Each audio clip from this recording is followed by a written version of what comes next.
Halo semuanya. Nah, pada video kali ini Ibu akan menjelaskan bagaimana cara membedakan kalimat fakta dan kalimat opini. Nah, tujuannya adalah agar memudahkan kita untuk membedakan mana yang redaksi tersebut merupakan kalimat fakta dan mana yang kalimat opini. Nah, yang pertama kita akan masuk ke kalimat fakta terlebih dahulu. Nah, kita semua tahu bahwa fakta atau kalimat fakta itu berarti kalimat yang berisi pernyataan yang menyatakan sesuatu hal yang benar-benar terjadi. Nah, ada ciri atau indikator berkaitan apakah kalimat tersebut adalah kalimat fakta. Nah, di sini ada 4. Yang pertama, benar terjadi dan nyata. Nah, ini sangat sesuai dengan definisi dari kalimat fakta. Kalimat tersebut berarti menyatakan sesuatu yang memang terjadi dan benar-benar ada. Nah, lalu yang kedua, teruji kebenarannya. Nah, ini artinya fakta merupakan kejadian yang bisa dikaitkan dengan peristiwa yang nyata karena dapat teruji kebenarannya dengan bukti-bukti. Nah, bukti tersebut berupa data maupun hasil penelitian yang sudah dipublikasikan. Nah, data ini bisa berupa data statistik maupun kualitatif. Jadi maksud statistik itu adalah angka. Nah, lalu yang berikutnya, bukti terpublikasi secara luas. Nah, ini artinya kalimat fakta tersebut bisa muncul dari hasil survei maupun penelitian yang dilakukan oleh ilmuwan, instansi maupun organisasi kredibel dan bisa dipertanggungjawabkan. Nah, sehingga hasil publikasi itu disebarkan secara luas dan dapat diketahui banyak orang. Misalnya, Badan Pusat Statistik atau lembaga riset-riset tertentu, baik swasta maupun negeri. Nah, lalu yang berikutnya, keterangan waktu dan tempat jelas. Nah, ini berkaitan dengan bahwa fakta itu merupakan sesuatu hal yang sudah terjadi dan nyata. Jadi artinya dalam sebuah kalimat fakta itu terdapat keterangan tempat dan waktu yang jelas. Nah, berikutnya kita lihat contoh dari masing-masing ciri dari kalimat fakta. Nah, yang pertama, benar terjadi dan nyata. Contoh, pernah ada kebijakan jalur bebas sepeda motor pada era Gubernur Basuki Cahayapurnama melalui Peraturan Gubernur Nomor 195 Tahun 2014. Pada kalimat ini sudah jelas karena sudah terjadi dan memang ada. Lalu yang berikutnya itu teruji kebenarannya.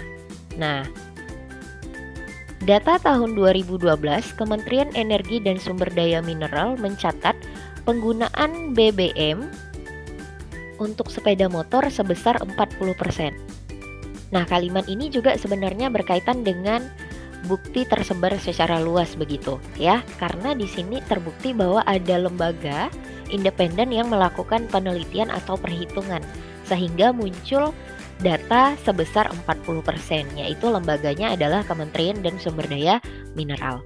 Nah, lalu yang berikutnya berkaitan dengan bukti tersebar secara luas, dikutip dari data WHO tahun 2016, 70% dari total kematian di dunia disebabkan oleh diabetes.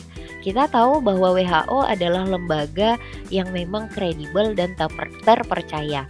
Sehingga WHO melakukan sebuah riset atau penelitian pada tingkat kematian di dunia yang disebabkan oleh penyakit diabetes. Ternyata hasilnya adalah 70%. Sehingga bukti ini disebarkan oleh WHO ke seluruh penjuru dunia. Nah, lalu yang berikutnya, waktu dan tempat kejadian jelas. Contoh, Freedom House, sebuah lembaga independen pemantau demokrasi yang berbasis di Washington DC, pada tahun 2017 merilis sebuah laporan. Nah, kalimat ini menyatakan ada waktu dan tempat kejadian dari kalimat ini jelas disampaikan. Sehingga kalimat ini dapat disebut kalimat fakta. Nah, lalu yang berikutnya, bagaimana cara kita membedakan kalimat opini? Nah, ciri dari kalimat opini yang pertama berupa pendapat. Yang kedua, tidak ada bukti yang jelas. Lalu yang ketiga, bersifat subjektif, artinya pendapat secara individu.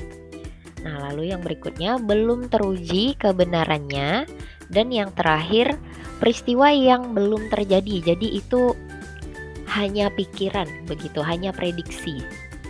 Mari kita lihat contohnya. Nah, yang pertama, berupa pendapat. Gudeg adalah makanan yang enak disantap saat berkunjung ke Yogyakarta. Nah, ini merupakan pendapat pribadi ya. Bisa saja pendapat ini tidak benar, begitu. Lalu yang kedua, apabila kita bisa meningkatkan kualitas pendidikan di Indonesia, perekonomian akan meningkat. Walaupun kalimat ini sebenarnya secara logika itu masuk akal, tetapi kalimat ini merupakan pendapat yang belum tentu terbukti secara jelas. Seperti itu, sehingga kalimat ini disebut kalimat opini. Lalu yang berikutnya, bersifat subjektif atau ada nilai rasa di dalamnya. Selain manfaatnya sebagai kesehatan, aroma bunga melati mengingatkan saya pada nenek saya di desa. Ini kalimat sangat jelas berkaitan dengan ada nilai rasa, sehingga disebut kalimat opini. Berikutnya, kita masuk ke ciri dari belum teruji kebenarannya.